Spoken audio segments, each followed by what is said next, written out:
I thought what might be helpful today was that we discuss a little bit how we relate playing in the ensemble to what we do when we're alone in the practice room.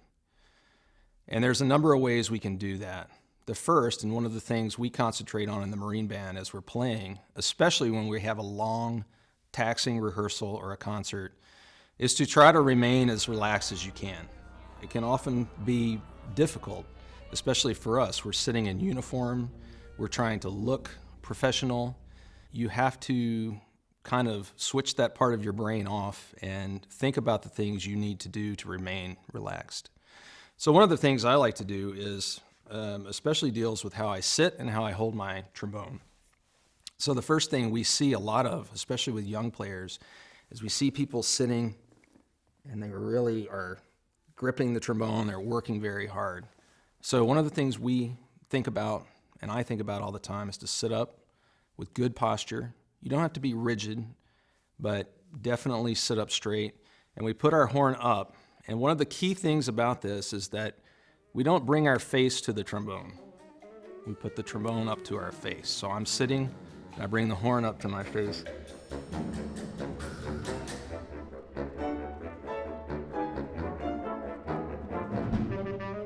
Second thing is when we breathe, we like to try to do so in a relaxed way. If I find a lot of times the harder I try to breathe, the less air I take in. So for instance, if I take a breath,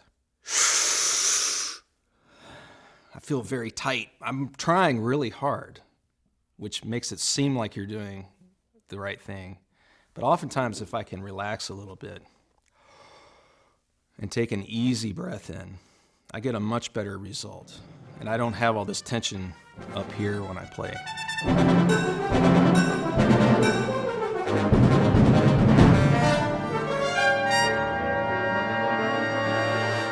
One of the other things with the band music we're playing is it relates to a common type of playing that trombone players tend to practice a lot. We do what's called Rochu etudes almost every day. Most people start that when they're in high school. And Rochus sound a little bit like this.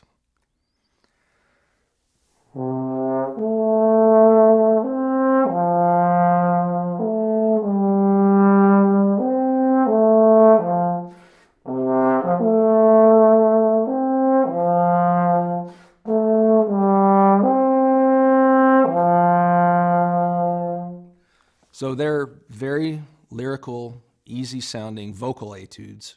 They were originally written for singers to practice. And if you listen to something like the Holst First Suite in E flat, the beginning starts, it sounds just like a Rochu etude.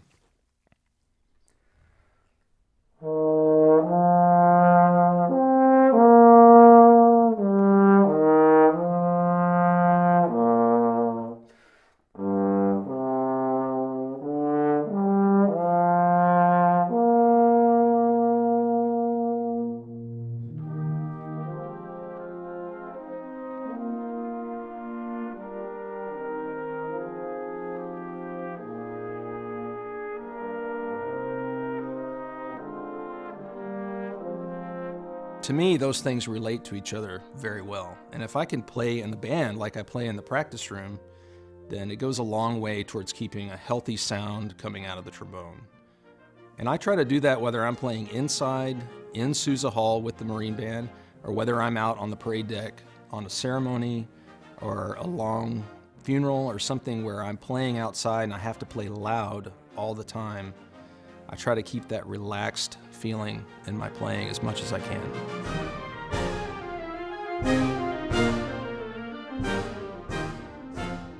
One of the other things we do a lot of work on here in the band and within our sections is articulation. So everyone knows when I say articulation, I'm talking about tonguing. And a lot of times trombone players tend to want to tongue very hard, very emphatically. And while it is important to be clear with your articulation, I think that sometimes it's easy to get too much tongue in the articulation. So one thing I do with my articulating is I concentrate on air. And it's related to what we talked about earlier with being relaxed, with taking our breath in. And there's a great way to demonstrate this for any of you that want to try it, and it's where you take the back of your hand, you put it in front of your mouth, and you simply articulate like you're playing your instrument. And what we don't want to feel is, if you try very hard to get a really clear tongue, you can feel the slap of the air against the back of your hand. And I like to have it feel much easier than that. So that when I put my trombone up to play,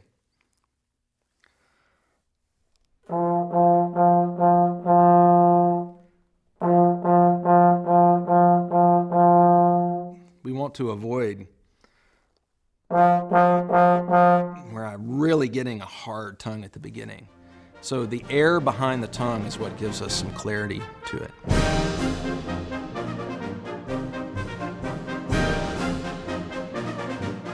One of the building blocks of what we do is long tones. Most of us start practicing long tones at a very young age, and these are quite possibly one of the most simple exercises you can ever do.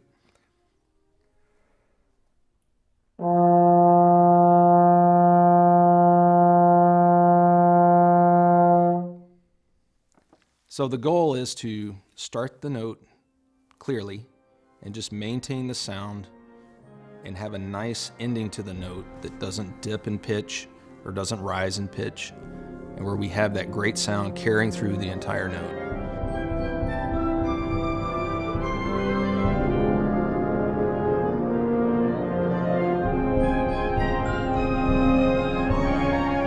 Keeping a great sound throughout an entire concert is probably the biggest challenge we have.